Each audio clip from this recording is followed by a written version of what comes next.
ಎಲ್ಲ ಮಕ್ಕಳಿಗೂ ನಮಸ್ಕಾರ. ಮಕ್ಕಳೇ, ಬಸಂತ್ ಕಿ ಸಚ್ಚಾಯಿ ಅಂತ ಪಾಠದ ಹೆಸರು. ಇದು ಒಂದು ನಾಟಕ, ಏಕಾಂಕಿ ನಾಟಕ. ಬಸಂತ್ ಕಿ ಸಚ್ಚಾಯಿ ಕಿಸ್ ಪ್ರಕಾರ ಕಾ ಲೇಖನ್ ಹೈ ಅಂತ 1 ಮಾರ್ಕ್ಸ್ ಕೇಳಿದ್ರೆ ಅಥವಾ ಅನುರೂಪತದಲ್ಲಿ ಕೇಳಿದ್ರೆ ಏಕಾಂಕಿ ನಾಟಕ ಅಂತ ಬರಿಬೇಕು. ಏಕಾಂಕಿ ನಾಟಕ ಅಂದರೆ ದೃಶ್ಯಗಳನ್ನು ಒಳಗೊಂಡಿರುವಂತಹ ನಾಟಕಗಳು. ಇದು ಮೊದಲನೇ ದೃಶ್ಯ, ಇದು ಎರಡನೇ ದೃಶ್ಯ, ಮೂರನೇ ದೃಶ್ಯ ಅಂತ ನಾಟಕ ನಡೆಯುತ್ತಲ್ಲ, ಅದನ್ನು ಏಕಾಂಕಿ ನಾಟಕ ಅಂತ ಕರೀತಾರೆ. ಇದನ್ನ ಬರೆದಿರೋ ಅಂಥವರು ವಿಷ್ಣು ಪ್ರಭಾಕರ್ ಅಂತ. ಇವರು ಹಿಂದಿಯ ಪ್ರಸಿದ್ಧವಾದಂತಹ ಲೇಖಕರು. ಹಲವಾರು ನಾಟಕಗಳನ್ನು, ಉಪನ್ಯಾಸಗಳನ್ನು ಬರೆದಿದ್ದಾರೆ.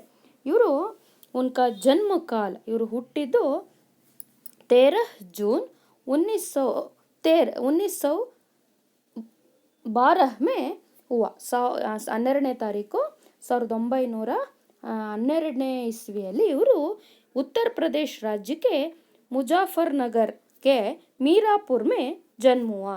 ಮುಜಾಫರ್ನಗರ್ನ ಹತ್ರ ಇರುವಂತಹ ಒಂದು ಮೀರಾಪುರ್ ಅನ್ನೋಂಥ ಒಂದು ಸಣ್ಣ ಹಳ್ಳಿಯಲ್ಲಿ ಇವರು ಹುಟ್ಟಿದ್ರು. ಇತ್ತೀಚೆಗೆ ಅಂದರೆ 2009ನೇ ಇಸ್ವಿಯಲ್ಲಿ ಇವರು ನಿಧನ ಹೊಂದಿದ್ದು. ಉನ್ಕೆ ಪ್ರಮುಖ ಕೃತಿಯ ಉಪನ್ಯಾಸಗಳು ಯಾವ್ಯಾವುದು ಅಂದರೆ ಢಾಲ್ತಿ ರಾತ್, ಸ್ವಪ್ರಮಯಿ, ಅರ್ಧನಾರೀಶ್ವರ್, ಧರ್ತಿ ಅಬ್ಬಿ ಘೂಮ್ ರಹಿ ಹೈ, ಪಾಪ್ ಕಾ ಗಢ, ಹೋರಿ, ಕ್ಷಮಾದಾನ್, ದೋ ಮಿತ್ರ, ಇವೆಲ್ಲ ಇವರು ಬರೆದಿರುವಂತಹ ಉಪನ್ಯಾಸಗಳು ಅಂದರೆ ನಾವು ಭಾಷಣಗಳನ್ನು ಮಾಡ್ತೀವಲ್ಲ, ಅಥವಾ ಒಂದು ಭಾಷಣಗಳನ್ನ ಬರೀತೀವಲ್ಲ, ಅದನ್ನು ಉಪನ್ಯಾಸ ಅಂತ ಕರೀತಾರೆ.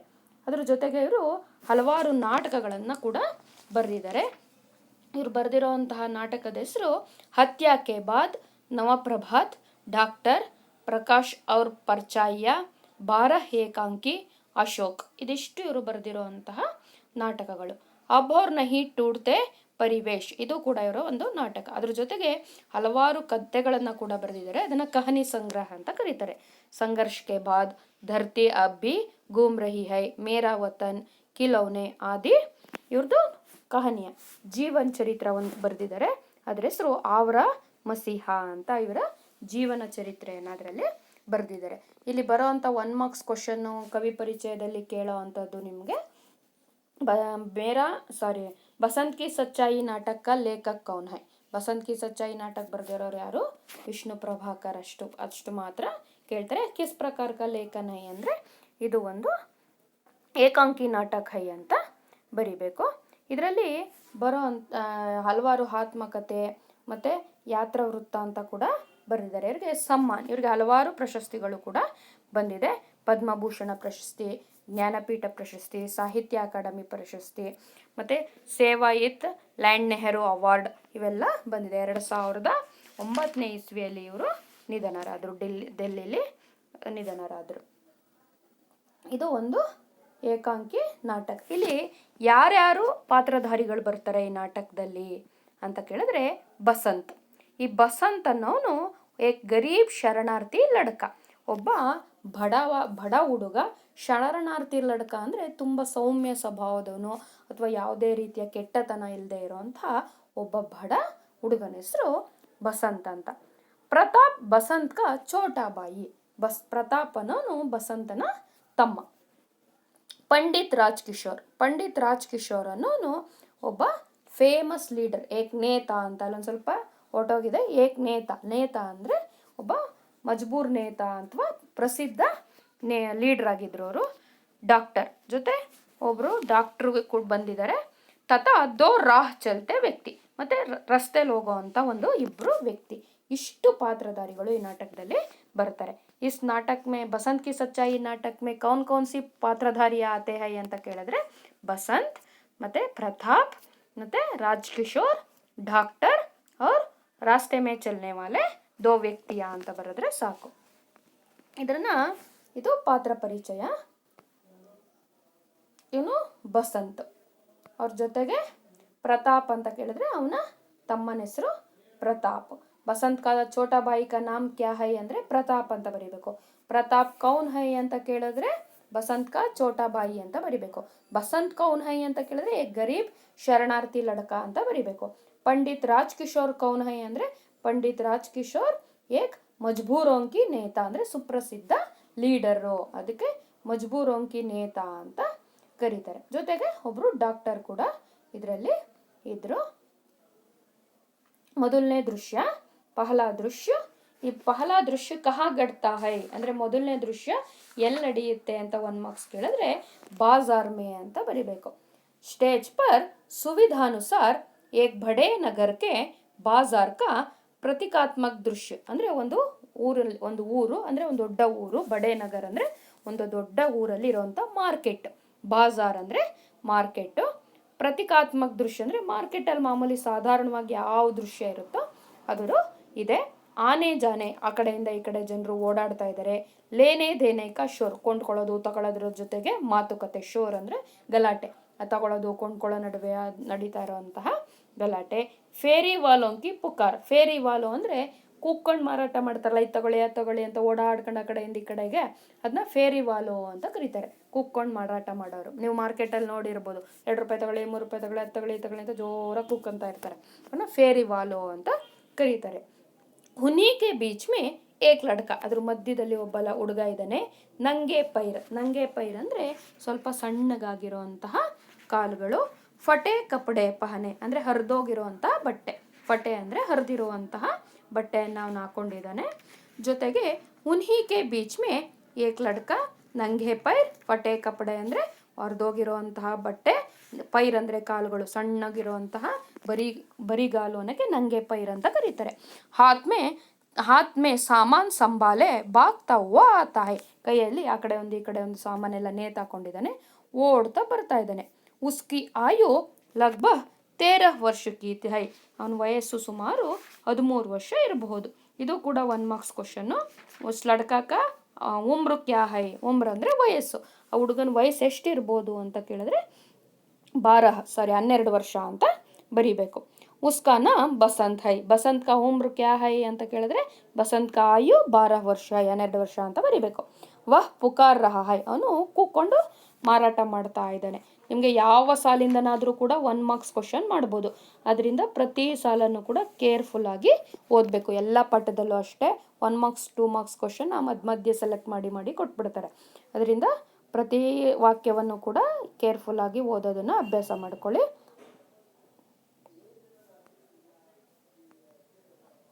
ಈ ರೀತಿ ಮಾರ್ಕೆಟಲ್ಲಿ ಕೂಕ್ಕೊಂಡು ಅವನು ಮಾರಾಟ ಮಾಡ್ಕೊಂಡು ಬರ್ತಿದ್ದಾನೆ. ಚಲ್ನಿ ಲೇಲೋ ಬಟನ್ ಲೇಲೋ ದಿಯಾ ಸಲಾಯಿ ಲೇಲೋ. ಚಲ್ನಿ ಅಂತ ಅಂದರೆ ಸೋಸ್ತಾರಲ್ಲ ಜಾಲ್ರಿ, ಅದನ್ನು ಚಲ್ನಿ ಅಂತ ಕರೀತಾರೆ. ಬಟನ್ ಲೇಲೋ ಗುಂಡಿಗಳನ್ನ ಇಟ್ಕೊಂಡಿದ್ದಾನೆ. ಗುಂಡಿ ತಗೋತೀರಾ ಮತ್ತು ಜಾಲ್ರಿ ತಗೋತೀರಾ ಅಂತ ಕೂಗ್ತಿದ್ದಾನೆ. ದಿಯಾ ಸಲಾಯಿ ಅಂದರೆ ಬೆಂಕಿ ಪೊಟ್ನ ಬೇಕಾ ಅಂತ ಕೇಳ್ತಿದ್ದಾನೆ. ದಿಯಾ ಸಲಾಯಿ ಅಂದರೆ ಬೆಂಕಿ ಪೊಟ್ನ. ಚಲ್ನಿ ಅಂದರೆ ಜಾಲ್ರಿ ಸೋಸೋ ಅಂಥದ್ದು. ಬಟನ್ ಅಂದರೆ ಗುಂಡಿಗಳು. ಅದನ್ನೆಲ್ಲ ಬೇಕಾ ಅಂತ ಕೂಗ್ಕೊಂಡು ಬರ್ತಾ ಇದ್ದಾನೆ. ಕೋಯಿ ಉಸ್ಕಿ ಬಾತ್ ನಹಿ ಸುಂತ. ಯಾರು ಕೂಡ ಅವನ ಮಾತನ್ನು ಕೇಳಿಸ್ಕೊತಾನೆ ಇಲ್ಲ. ನಹಿ ಸುಂತ ಅಂದರೆ ಕೇಳಿಸ್ಕೊತಾ ಇಲ್ಲ. ಸಬ್ ಉಸೆ ದೇಖ್ತೆ ಹೈ ಅವ್ರು ಹಾಗೆ ಬಡ್ ಜಾತೆ. ಎಲ್ಲ ಅವನ್ನ ನೋಡ್ತಾರೆ ಕೂಗ್ಕೊಳ್ಳೋದನ್ನ, ಆದರೆ ಯಾರು ಕೊಂಡ್ಕೊಳ್ಳೋಕೆ ಮುಂದೆ ಬರ್ತಾ ಇಲ್ಲ. ಅವ್ರ ಪಾಡ್ಗವರು ಹೊರ್ಟೋಗ್ತಾ ಇದ್ದಾರೆ. ಇಸಿ ಸಮಯ ಏಕ್ ಕದ್ದಧಾರಿ ವ್ಯಕ್ತಿ ವಹಾ ಸೆ ಜಾತೆ ದಿಕಾಯಿ ದೇತೆ ಹೈ. ಅದೇ ಟೈಮಲ್ಲಿ ಒಬ್ಬ ಕದ್ದಧಾರಿ ವ್ಯಕ್ತಿ, ಕದ್ದಧಾರಿ ಅಂತ ಕೇಳಿದ್ರೆ ಖಾದಿಯನ್ನು ಹಾಕೊಂಡಿರೋಂತಹ ಮನುಷ್ಯ, ಅವನಿಗೆ ಕದ್ದಧಾರಿ ಅಂತ ಕರೀತಾರೆ. ಖಾದಿಯನ್ನಕ್ಕೆ ಕದ್ದ ಅಂತ ಕರೀತಾರೆ. ಖಾದಿಯನ್ನು ಹಾಕೊಂಡಿರೋ ಅಂತಹ ಒಬ್ಬ ಮನುಷ್ಯ ಅಲ್ಲಿ ಕಾಣಿಸ್ಕೋತಾನೆ. ವಹಾ ಹಾತ್ ಮೇ ಸಾಮಾನ್ ಸೆ ಭರ ತೈಲ ಹೈ. ಅವನ ಕೈಗಲ್ಲಿ ಸಾಮಾನು ತುಂಬಿರೋ ಅಂಥ ಒಂದು ಚೀಲ ಕೂಡ ಇಟ್ಕೊಂಡಿದ್ದಾನೆ. ತೈಲ ಅಂದರೆ ಚೀಲ. ಕೈಯಲ್ಲಿ ಸಾಮಾನು ಇಟ್ಕೊಂಡಿರೋ ಒಂದು ಚೀಲ, ತುಂಬಿರೋ ಅಂತಹ ಸಾಮಾನು ಇಟ್ಕೊಂಡು ನಿಂತಿದ್ದಾನೆ. ಬಸಂತ್ ಉನ್ಹೇ ದೇಖಕರ್ ಉನ್ಕೆ ಪೀಚೆ ಬಾಗ್ತಾ ಹೈ. ಬಸಂತ್ ಏನು ಮಾಡ್ತಾನೆ, ಅವ್ರನ್ನ ನೋಡ್ತಾ ಇದ್ದಂಗೆ ಅವ್ರ ಹಿಂದೆ ಓಡೋಕ್ಕೆ ಶುರು ಮಾಡ್ತಾನೆ. ಅಂದರೆ ಯಾರಾದರೂ ಕೊಂಡ್ಕೋತಾರೇನೋ ಅನ್ನೋ ಆಸೆಯಿಂದ ಅವ್ರ ಹಿಂದೆ ಓಡೋಕ್ಕೆ ಶುರು ಮಾಡ್ತಾನೆ. ಸಾಹಬ್ ಬಟನ್ ಲೀಜಿಯೇ ದೇಸಿ ಬಟನ್. ಸಾಹಬ್ ದಿಯಾ ಸಲಾಯಿ ಲೀಜಿಯೇ. ಸಾಹೇಬ್ರೆ ಅಂತ ಕೂಗ್ಕೋತಾನೆ. ಅಥವಾ ನಾವು ಕನ್ನಡ ಬುದ್ಧಿಯವರೇ ಅಥವಾ ಆ ಥರ ಸಂಬೋಧನೆ ಮಾಡ್ತೀವಲ್ವ, ಅಥವಾ ಸಾರ್ ಅಂತ ಕೂಗ್ತೀವಲ್ವ. ಬಟನ್ ಲೀಜಿಯೇ, ಬಟನ್ ತಗೊಳ್ಳಿ. ದೇಸಿ ಬಟನ್ ಅಂದರೆ ತುಂಬ ಇಲ್ಲೇ ತಯಾರಾಗಿರೋಂತಹ ಬಟನ್ಗಳಿದು, ತುಂಬ ಚೆನ್ನಾಗಿದೆ, ಒರಿಜಿನಲ್ ಇದು, ನಮ್ಮ ಇದರಲ್ಲೇ ತಯಾರಾಗಿರೋವಂಥದ್ದು. ದಿಯಾ ಸಲಾಯಿ ಲೇಲಿ, ಕಡ್ಡಿ ಪೊಟ್ನ ಇದೆ, ಅದನ್ನಾದರೂ ತಗೊಳ್ಳಿ ಅಂತ ಕೂಗ್ಕೋತಾ ಇದ್ದಾನೆ. ಅವನು ಕೂಗ್ಕೊಳ್ಳೋದನ್ನ ಬಸಂತ್ ಕೂಗ್ತಾ ಇದ್ದಾನೆ. ಚಲ್ನಿ ಲೇಲೋ, ಬಟನ್ ಲೇಲೋ, ದಿಯಾ ಸಲಾಯಿ ಲೇಲೋ. ಬಸಂತ್ ಕೈಸೆ ಪುಕಾರ್ ರಹಾ ಹೈ ಅಂತ 1 ಮಾರ್ಕ್ಸ್ ಕ್ವಶನ್ ಬರುತ್ತೆ. ಬಸಂತ್ ಏನಂತ ಕೂಗ್ಕೋತಾ ಇದ್ದಾನೆ ಅಂತ. ಬಸಂತ್ ಪುಕಾರ್ ರಹೆ ತೆ, ದಿಯಾ ಸಲಾಯಿ ಲೇ ಲೋ, ಚಲ್ನಿ ಲೇ ಲೋ, ಬಟನ್ ಲೇ ಲೋ ಅಂತ. ಅಥವಾ ಇನ್ನೊಂದು ಮಾರ್ಕ್ಸ್ ಏನು ಕ್ವಶನ್ ಕೇಳ್ಬೋದು ಅಂದರೆ, ಬಸಂತ್ ಕ್ಯಾ ಕ್ಯಾ ಬೇಚ್ ರಹಾ ತಾ, ಅವನು ಏನೇನನ್ನ ವ್ಯಾಪಾರ ಮಾಡ್ತಾ ಇದ್ದ ಅಂತ. ಆಗ ನೀವೇನೇನು ಬರಿಬೇಕು ಅಂದರೆ, ಬಸಂತ್ ಚಲ್ನಿ ದಿಯಾ ಸಲಾಯಿ ಅವ್ರ ಬಟನ್ ದಿಯಾ ಸಲಾಯಿ ಚಲ್ನಿ ಕೋ ಬೇಚ್ ರಹಾ ತಾ, ಅದನ್ನೆಲ್ಲ ಬರಿತಾ ಇದ್ದ ಅಂತ ಬರಿಬೇಕು. ಮತ್ತು ಉಸ್ ಸಮಯ ಬಸಂತ್ ಏನಂತ ಕೇಳ್ಕೊತಾನೆ, ಬಟನ್ ರಾಜ್ ಕಿಶೋರ್ ಸೆ ಕ್ಯಾ ವಿಂತಿ ಕರ್ತಾ ಹೈ ಅಂತ 1 ಮಾರ್ಕ್ಸ್ ಒಂದು ಕ್ವಶನ್ ಇದೆ. ಬಸಂತ್ ರಾಜ್ ಕಿಶೋರ್ ಸೆ ಕ್ಯಾ ವಿಂತಿ ಕರ್ತಾ ಹೈ ಅಂದರೆ, ಬಸಂತ್ ರಾಜ್ ಕಿಶೋರ್ ಸೆ ದಿಯಾ ಸಲಾಯಿ ಅವ್ರ ಬಟನ್ ಲೇನೇಕೋ ವಿಂತಿ ಕರ್ತಾ ಹೈ, ಬಟನ್ ತಗೊಳ್ಳಿ, ದಿಯಾ ಸಲಾಯಿ ತಗೊಳ್ಳಿ ಅಂತ ಅವರಲ್ಲಿ ಪ್ರಾರ್ಥನೆಯನ್ನು ಮಾಡ್ತಾ ಇದ್ದಾನೆ. ಈ ಥರ ಕೈಯಲ್ಲೆಲ್ಲ ಸಾಮಾನೆಲ್ಲ ಇಟ್ಕೊಂಡು ಅವನ್ನ ಮಾರಾಟ ಮಾಡುವಂಥ ದೃಶ್ಯ. ಬಾಯಿ ಮುಜೆ ಕುಚ್ ನಹಿ ಚಾಹಿಯೆ, ಪಂಡಿತ್ ರಾಜ್ ಕಿಶೋರ್ ಹೇಳ್ತಾರೆ, ನನಗೆ ಏನು ಬೇಡ. ಬಾಯಿ ಅಂದರೆ ಸಹೋದರ ಅಥವಾ ಮುಜೆ ಕುಚ್ ನಹಿ ಚಾಹಿಯೆ, ನನಗೆ ಏನು ಬೇಡ. ಜಾವೋ ಕಿಸ್ ಅವ್ರ ಕೋದೋ, ಬೇರೆ ಯಾರ ಹತ್ರ ನಾವು ವ್ಯಾಪಾರ ಮಾಡ್ಕೋಪ, ನನಗೇನು ಬೇಡ ಅಂತ ಹೇಳ್ತಾ ಇದ್ದಾನೆ.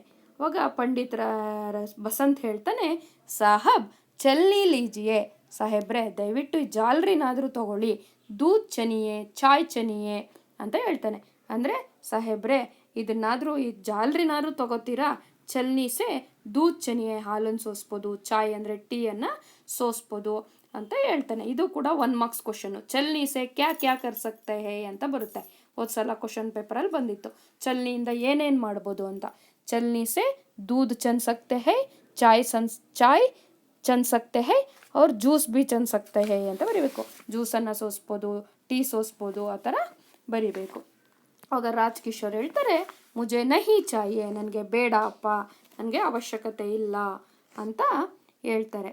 ಆವಾಗ ಪಂಡಿತ್ ಇವನು ಬಸಂತ್ಗೆ ಬೇಜಾರಾಗುತ್ತೆ, ಯಾರು ಏನೂ ತಗೋತಾ ಇಲ್ವಲ್ಲ ಅಂತ. ಈ ಬಟನ್ನಾದರೂ ತಗೋತೀರಾ ಅಂತ ಕೇಳ್ತಾನೆ. ಆವಾಗ ಪಂಡಿತ್ ರಾಜ್ ಕಿಶೋರ್ ಹೇಳ್ತಾರೆ, ನಹಿ ಬೇಡಪ್ಪ, ನನಗೆ ಅದು ಕೂಡ ಬೇಡ ಅಂತಾನೆ. ಮತ್ತೆ ಬಸಂತ್ ಕೇಳ್ತಾನೆ, ದಿಯಾ ಸಲಾಯಿ ಕಡ್ಡಿಪುಟ್ನಾದ್ರೂ ಕೊಡ್ಲಾ ಅಂತ ಕೇಳ್ತಾನೆ. ಆವಾಗ ಮತ್ತೆ ಹೇಳ್ತಾರೆ ಪಂಡಿತ್ ರಾಜ್ ಕಿಶೋರು, ನಹಿ ಬೇಡ ಅಂತ ಅಂತಾನೆ. ಮತ್ತೆ ಪ್ರಾರ್ಥನೆ ಮಾಡ್ಕೋತಾನೆ ಬಸಂತ್. ವಿಂತಿ ಸ್ವರ್ಸೆ ಅಂದರೆ ಗೋಗರ್ಕೊಳ್ಳೋದು ಅಥವಾ ಪ್ರಾರ್ಥನೆ ಮಾಡಿಕೊಂಡು ಕೇಳ್ತಾನೆ, ಸಾಹಬ್ ಏಕ್ ಚಲ್ನಿ ಲೀಜಿಯೆ ಸಿರ್ಫ್ 2 ಆನಾ ಕೀಮತ್ ಹೈ.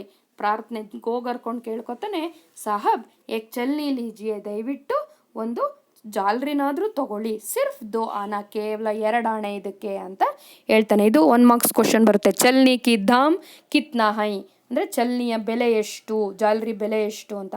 ಚಲ್ನಿ ಕಿ ದಾಮ್ 2 ಆನಾ ಹೈ ಅಂತ ಬರಬೇಕು, 2 ಆಣೆ ಅಂತ. ಇದು ಸ್ವತಂತ್ರ ಪೂರ್ವದಲ್ಲಿ ನಡೆದಿರೋ ಅಂಥ ಘಟನೆ.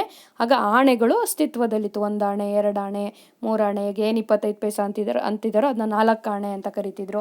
50 ಪೈಸೆ ಉಪಯೋಗಿಸ್ತಿದ್ದೀವಲ್ಲ ಅದನ್ನ 8 ಆಣೆ ಅಂತ ಕರಿತಾ ಇದ್ರು. ಈ ರೀತಿ ಆಗ ಆಣೆಗಳನ್ನು ಉಪಯೋಗಿಸ್ತಿದ್ರು. ಕೇವಲ 2 ಆಣೆ ಇದಕ್ಕೆ, ದಯವಿಟ್ಟು ತಗೊಳ್ಳಿ ಅಂತ ಪ್ರಾರ್ಥನೆ ಮಾಡ್ಕೋತಾರೆ. ಅವಾಗ ರಾಜ್ ಕಿಶೋರ್ ಹೇಳ್ತಾರೆ, ಪರ್ ಬಾಯಿ ಮುಜೆ ನಹಿ ಚಾಹಿಯೆ ತೋ ಕೇಸೆ ಲೇಲೋ, ಬೇಡಪ್ಪ ನನಗೆ ಬೇಡ ಅಂದರೂ ಹೇಗೆ ತಗೊಳ್ಳಿ. ನಹಿ ಚಾಹಿಯೆ ಅಂದರೆ ಬೇಕು, ನಹಿ ಚಾಹಿಯೆ ಅಂದರೆ ಬೇಡ. ನನಗೆ ಬೇಡ ಅನ್ಸಿದ್ರು ಏನಕ್ಕೆ ತಗೊಳ್ಳಿ, ಕೈಸೆ ಲೇಲು ಅಂದರೆ ಯಾಕೆ ತಗೊಳ್ಳಿ ಅದನ್ನು ಅಂತ ಕೇಳ್ತಾರೆ. ಅವಾಗ ಬಸಂತು, ಅಚ್ಚ ಆಪ್ ಚಹ್ ಪೈಸೆಕ್ಕೆ, ನಿಮಗೋಸ್ಕರ ಸ್ವಲ್ಪ ಕಡಿಮೆ ಮಾಡ್ಕೋತೀನಿ, ದಯವಿಟ್ಟು ತಗೊಳ್ಳಿ, ಚಹ್ ಪೈಸೆ, ಒಂದು 6 ಆಣೆಗಾದರೂ ಏನಾದರೂ ತಗೊಳ್ಳಿ ದಯವಿಟ್ಟು ಅಂತ ಕೇಳ್ತಾನೆ. ಅವಾಗ ಪಂಡಿತ್ ರಾಜ್ ಕಿಶೋರ್ ಹೇಳ್ತಾರೆ, ಓಹ್ ಕಹ್ ದಿಯಾ ಮುಜೆ ಕುಚ್ ನಹಿ ಚಾಹಿಯೆ, ನನಗೆ ಬೇಜಾರಾಗುತ್ತೆ ಪದೇ ಕೇಳ್ತಾ ಇದ್ದಾನಲ್ಲ ಅಂತ. ಅಯ್ಯೋ ಓಹ್ ಅಂತ ಅಂತಾನೆ. ಕಹ್ ದಿಯಾನ ಹೇಳ್ದೆ ತಾನೆ, ಮುಜೆ ಕುಚ್ ನಹಿ ಚಾಹಿಯೆ, ನನಗೆ ಬೇಡ ಅಂತ ಹೇಳ್ತಾ ಇದ್ದೀನಿ ತಾನೆ ಅಂತ ಸ್ವಲ್ಪ ಗಟ್ಟಿ ಸ್ವರದಲ್ಲಿ ಹೇಳ್ತಾರೆ. ಆಗ ಇವನಿಗೆ ಬಸಂತ್ಗೆ ತುಂಬ ಬೇಜಾರಾಗುತ್ತೆ.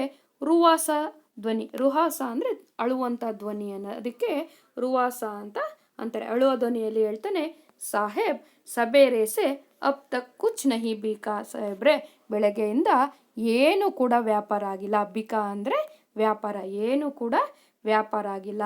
ಆಪ್ಸೆ ಆಶಾತಿ ಸಾಹಬ್ ಏಕ್ ತೋ ಲೇ ಜೀಜಿಯೆ, ನನಗೆ ಆಸೆ ಇಟ್ಕೊಂಡಿದ್ದೀನಿ, ಒಂದು ವಸ್ತುನಾದರೂ ಏನಾದರೂ ಕೊಂಡ್ಕೊಳ್ಳಿ ಅಂತ ಕೇಳ್ಕೊತಾನೆ. ಇದು ಕೂಡ 1 ಮಾರ್ಕ್ಸ್ 2 ಮಾರ್ಕ್ಸ್ ಕ್ವಶನ್ನು.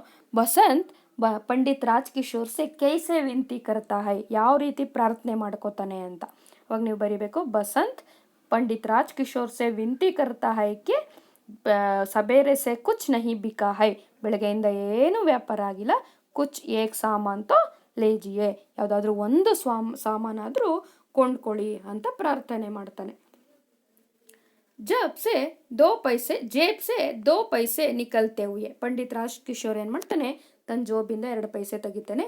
ತುಮ್ ತೋ ಅಚ್ಚಾ ತುಮೆ ಪೈಸೆ ಚಾಹಿಯೆ, ನಿನಗೇನು ದುಡ್ಡು ತಾನೇ ಬೇಕು, ಅಚ್ಚಾ ದೇ 2 ಪೈಸೆ ಲೋ ಅವ್ರು ಜಾವ, ತಗೋ ನನಗೆ ಏನೂ ಬೇಡ 2 ಪೈಸೆ ಇಟ್ಕೋ ಹೋಗು, ಸುಮ್ಮನೆ ತಲೆ ತಿನ್ಬೇಡ ಅಂತ ಹೇಳೋ ರೀತಿಯಲ್ಲಿ ಹೇಳ್ತಾನೆ. ತಗೋ ನಿಂಗೆ ಹಣದ ಅವಶ್ಯಕತೆ ತಾನೇ, 2 ಪೈಸೆ ತಗೋ, ಇಲ್ಲಿ ಹೋಗಿಲ್ಲಿಂದ ಅಂತ ಹೇಳ್ತಾನೆ. ಅವಾಗ ಬಸಂತ್ಗೆ ಬೇಜಾರಾಗುತ್ತೆ. ಏಕ್ದಮ್ ಒಂದೇ ಸಲ ಅಂತ ನಹಿ ಸಾಬ್ ಬೇಡ ನನಗೆ ಅಂತ ಸ್ವಲ್ಪ ಇದರಲ್ಲಿ ಹೇಳ್ತಾನೆ. ನಹಿ ಮೈ ಪೈಸೆ ನಹಿ ಲೂಂಗ, ನಾನು ಹಣವನ್ನು ತಗೊಳ್ಳಲ್ಲ ಅಂತ ಹೇಳ್ತಾನೆ. ಇವನಿಗೆ ಆಶ್ಚರ್ಯ, ಪಂಡಿತ್ ರಾಜ್ ಕಿಶೋರ್ ನಹಿ ಲೋಂಗೆ, ತಗೊಳ್ಳಲ್ವಾ ಅಂತ ಕೇಳ್ಕೊತಾನೆ.